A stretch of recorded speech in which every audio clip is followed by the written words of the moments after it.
Welcome to August 30th LeetCode Challenge, Range Edition 2. You are given an m by n matrix M initialized with all zeros and an array of operation ops where op at I is a sub I, b sub I, meaning that the m at the x and y position should be incremented by 1 for all x between 0 and ai and all y between 0 and bi. Recount and return the number of maximum integers in the matrix after performing all the operations. Alright, so one thing we can take note of is so far that as a matrix is not is m by n, so they have different range of columns and rows, and we know that the operation is actually square, right? So a sub I, b sub I, that's a square type of expansion.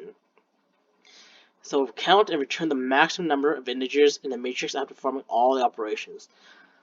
So that means that we need to count the number of squares, the cells inside the matrix that has the highest values in it. So let's go for example 1, 0 here.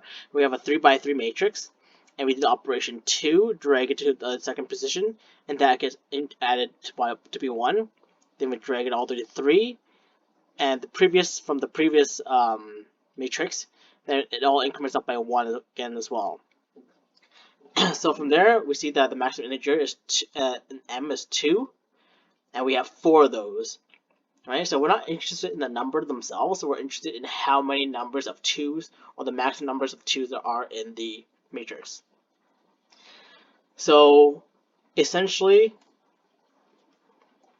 if we see this operation, which is 3 by 3 matrix, and then we keep on dragging out, right? Dragging, and note that we have the same output, which is going to be 4. And we don't care what number's in it. We just want to know how many numbers are of the highest quality.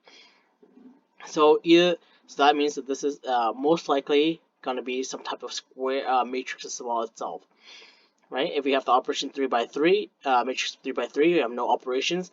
That means all the matrix will return a 0. All matrices have cell 0, which is all the highest number, which is going to be a 9 of them.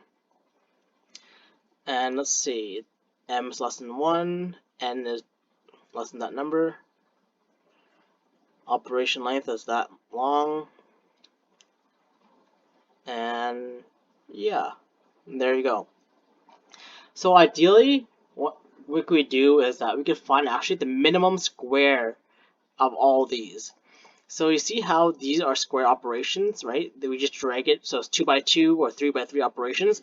So what we want to know is basically the smallest one between them. So for instance, if we go 2 by 2 and 3 by 3, that means that if we do this first, this is the biggest number.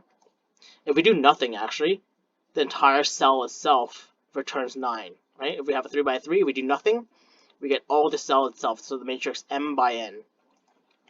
If we do one operation, that means this cell is the minimum number of operations we could do, and that means everything within the range of this cell is incremented.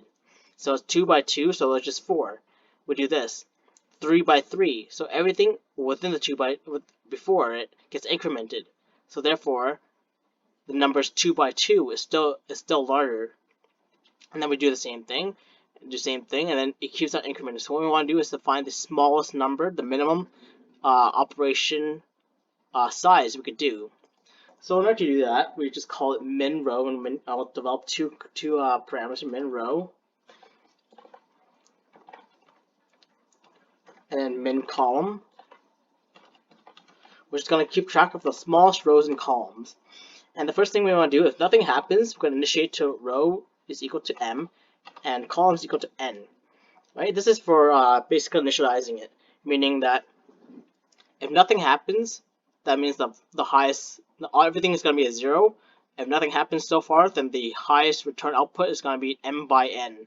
So we multiply m by n together, which is 3 times 3, which is 9, right? So nothing happens so far, no operations yet. Then we're going to iterate through the operations. So to do that, we do a for loop. So for I in the range of the length of operations, what we're going to do is basically find the minimum row and column that we're going to do. So min row should be updated to be min of the min row previously, or the operation for the first column. Likewise, min column, it's going to be min of min column, or the operations at I at the second position. This is because even though the operations themselves are a square, so it's either like a 1 by 1, 2 by 2, 3 by 3, the matrix M itself is m by n, so you want to make sure that we get the row and column correctly, just in case, for instance, if we have a 2 by 3 matrix and we do a 3 by 3 multiplication, everything inside the matrix is full, but it's not going to reach the bounds of the matrix M. And then essentially we want to return min column times min row, because we want to find basically the how many numbers of the rows and columns that contain the highest amount of numbers, and we get that from finding the minimum of how many times the minimum of the operations we could do to it. So run this code. Finish 4 accept. Okay, accepted. Awesome. So the time complexity for this this solution is big O of n, where n is the length of the size of the operations. Space complexity, it would be big O of constant space, space, because we store m and n inside two variables here. So it'll be constant space. Alright, that's it guys. Have a great day.